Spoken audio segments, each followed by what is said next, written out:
नमस्कार विद्यार्थी मित्रांनो, मी प्राध्यापक दीपक बुधवंत, के.बी. रोहमारे कनिष्ठ महाविद्यालय कोपरगाव आपलं सर्वांचं या 11वी राज्यशास्त्राच्या व्हर्च्युअल लेक्चरमध्ये मनपूर्वक स्वागत करतो. विद्यार्थी मित्रांनो, आपण या अगोदरच्या लेक्चरला आपण जो दुसरा विभागाचा अभ्यास करणार आहोत त्यामध्ये येणारे 3 प्रकरण, तुलनात्मक शासन आणि राजकारण, यामध्ये काय काय येणार याबद्दलचा आपण अभ्यास केला. या तासिकेमध्ये आपण प्रत्यक्ष 4थं प्रकरण संविधानिक शासन याचा अभ्यास या ठिकाणी करणार आहोत. विद्यार्थी मित्रांनो, आपण सहज ढोबळमानाने बऱ्याच वेळेस आपण हक्कांबद्दल बोलत असतो. हा माझा हक्क आहे, हे मला मिळालंच पाहिजे, मला एवढंही स्वातंत्र्य नाही का, अशा पद्धतीचं आपण बोलत असतो. मग हे हक्क आणि स्वातंत्र्य आपल्याला नेमकी कुठून मिळतं? तर हे आपल्याला संविधानातून आपल्याला हक्क आणि स्वातंत्र्य हे मिळत असतं आणि या संविधानाची जबाबदारी असते की त्या हक्काचं संरक्षण करणं. भारताचं संविधानातून आपल्याला मूलभूत हक्क मिळालेले आहेत. घटनेच्या 12 ते 35 या कलमामध्ये आपल्याला मूलभूत हक्क दिलेले आहेत आणि त्यामध्येच त्याच्या संरक्षणाची तजवीज सुद्धा केलेली आहे. मग आता हे संविधान म्हणजे नेमकी काय, ह्या कशाला म्हणायचं?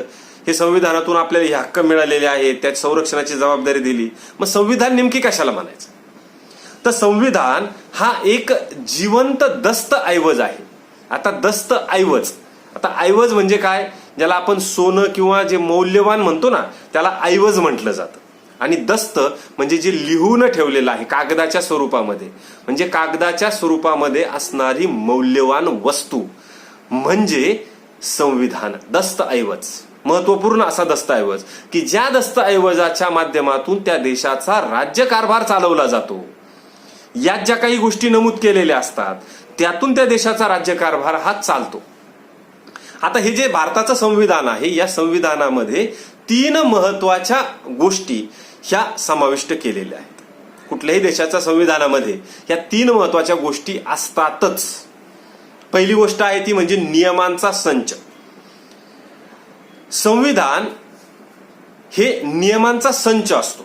संविधानामध्ये कायदे मंडळ, कार्यकारी मंडळ, न्याय मंडळ या शासनाच्या 3 जे वेगवेगळे विभाग आहेत, त्याची संरचना कशी आहे, त्याचे अधिकार काय आहे, त्याची कामं काय आहेत, त्याला कुठली कर्तव्य त्यांना दिलेली आहे, या संबंधीचे सगळे नियम हे त्या संविधानामध्ये नोंदवलेले असतात.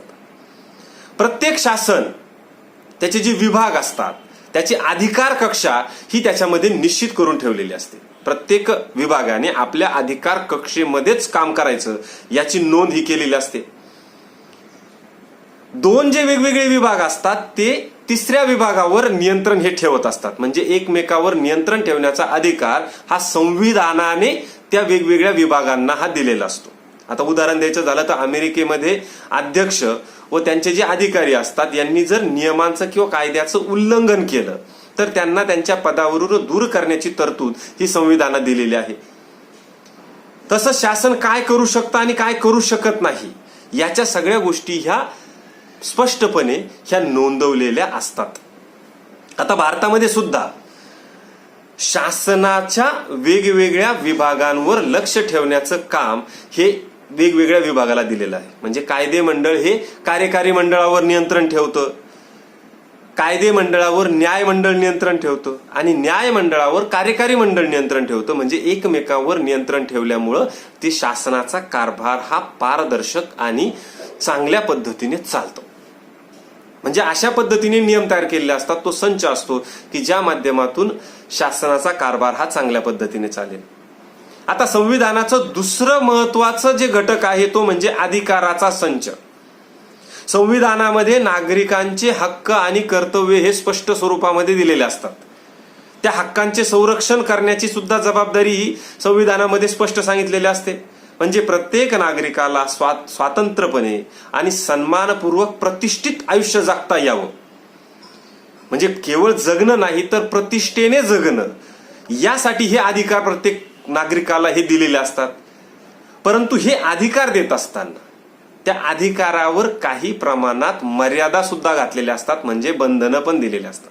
बघा, भारताच्या संविधानामध्ये मूलभूत हक्क दिलेले आहेत, परंतु ते हक्क देत असताना अमर्याद हक्क दिलेले नाही. कुठल्याही देशाने असे अमर्याद हक्क दिलेले नाही. त्याच्यावर मर्यादा ह्या घातलेल्या आहे, बंधनही घातलेले आहे.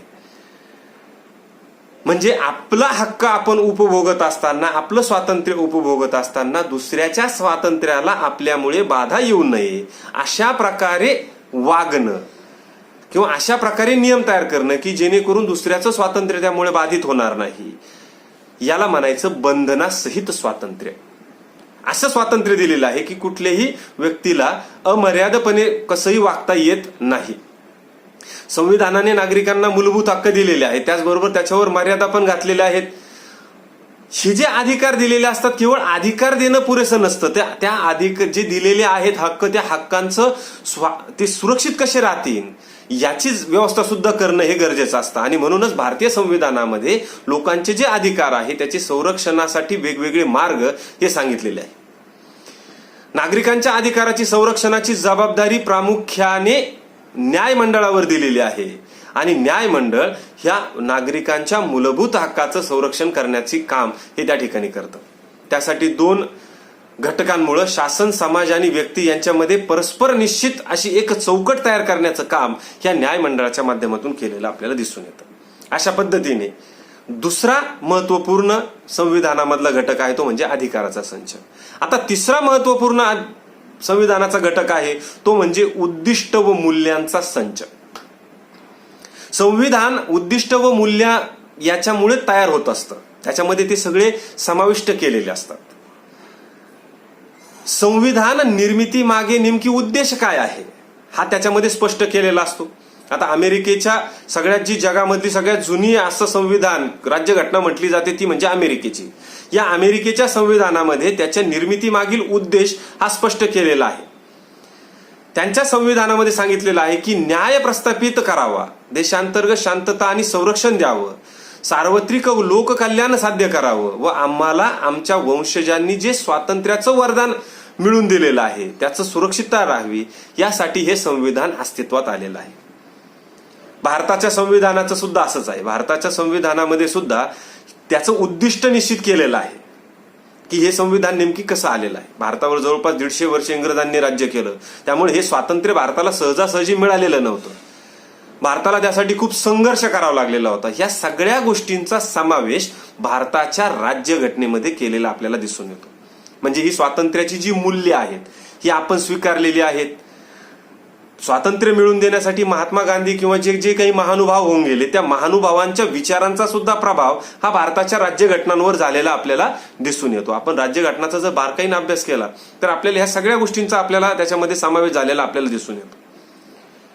जगामधल्या बहुतांश ज्या राज्यघटना आहेत, संविधान आहेत, हे लिखित स्वरूपामध्ये असतात. म्हणजे एकच लिखित दस्तऐवज, एकच असं पुस्तक तयार केलेलं असतं लिखित स्वरूपामध्ये की ज्यामध्ये हे जे 3ही घटक आहे म्हणजे नियमांचा संच, अधिकाराचा संच आणि उद्दिष्ट आणि मूल्यांचा संच याचं एकत्र मिळून जे लिखित स्वरूपामध्ये लिहिलेलं असतं त्याला संविधान असं म्हणतात. हे लिखित संविधान असतं. साधारणतः कुठलंही संविधान तयार करण्यासाठी त्याची निर्मिती करत असताना एखादा विशिष्ट गट सखोल चर्चा करतो आणि त्या सखोल चर्चेअंती ते संविधान तयार करत असतो. अमेरिकेचा विचार केला तर अमेरिकेमध्ये संविधानिक परिषदेने त्यांचं संविधान निर्माण केलं. तर भारताचं संविधान हे भारतीय घटना समितीने ते संविधान तयार केलं. भारताच्या घटना समितीचे अध्यक्ष डॉक्टर राजेंद्र प्रसाद होते. तर घटनेचं शिल्पकार म्हणून डॉक्टर बाबासाहेब आंबेडकर यांना नाव घेतलं जातं. ते मसुदा समितीचे अध्यक्ष होते. ही मसुदा समिती म्हणजे जो घटनेचं जो मूळ स्ट्रक्चर आहे, बेस आहे, तो तयार करण्याचं प्रामुख्याने काम हे डॉक्टर बाबासाहेब आंबेडकरांनी केलं, म्हणून त्यांना घटनेचं शिल्पकार असं म्हटलं जातं. आता भारताच्या घटना समितीवर अनेक लोक होते. अनेक लोकांनी मिळून ती तयार केली. सखोल विचाराअंती भारताची घटना ही तयार झाली. भारताची घटना तयार होत असताना अनेक राज्यघटनांचा अभ्यास आपण केला. भारतावर जी काही शासनं होऊन गेली, मग इंग्रजांच्या शासनात त्याच्याही चांगल्या गोष्टींचा आपण समावेश आपल्यामध्ये केला. स्वातंत्र्य मिळवत असताना जी मूल्य होती त्या मूल्यांचा समावेश आपल्या भारताच्या राज्यघटनेमध्ये आपण केला. आणि अशा पद्धतीने जगामधली सगळ्यात मोठी लिखित राज्यघटना भारताची झाली. आता भारताने एवढी मोठी लिखित राज्यघटना का केली? जवळपास 395 कलम, 12 परिशिष्ट, एवढ्या मोठ्या स्वरूपामध्ये ही राज्यघटना तयार होण्याचं मुख्य कारण म्हणजे भारतावर जवळपास 150 वर्ष इंग्रजांचं राज्य होतं. भारत नव्याने स्वतंत्र झालेला होता.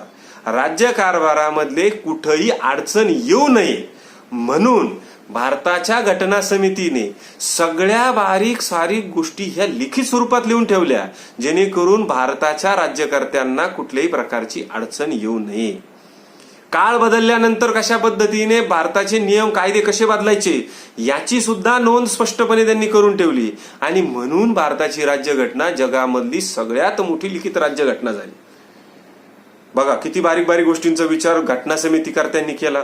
आणि म्हणूनच 1950ला आपली घटना अंमलात आली तरी सुद्धा जवळपास 70 वर्ष होत आली तरी भारताचा राज्यकारभार हा अगदी चांगल्या पद्धतीने चालू आहे. याचं कारण म्हणजे भारताची राज्यघटना ही एवढी शक्तिशाली आहे, एवढी तिच्यामध्ये सगळ्या सखोल गोष्टी केलेल्या आहे की कुठल्याही राजकीय पक्षाचं शासन जरी आलं तरी सुद्धा भारतामधले राज्यघटनेप्रमाणे कारभार हा व्यवस्थित चालतो.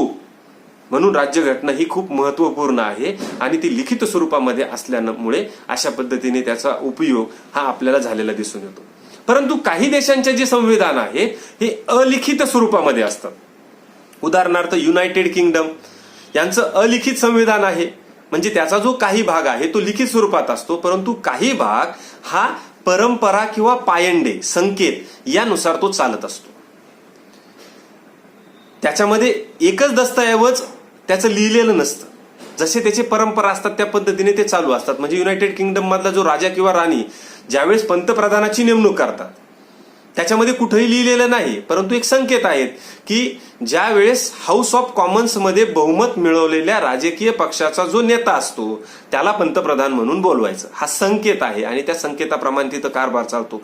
असे तिथं अनेक संकेत आहेत, ते लिहिलेले नाहीत, परंतु त्या संकेताप्रमाणे तिथला राज्यकारभार हा चालतो. अशा पद्धतीने अलिखित स्वरूपामध्ये हे संविधान हे चालतं.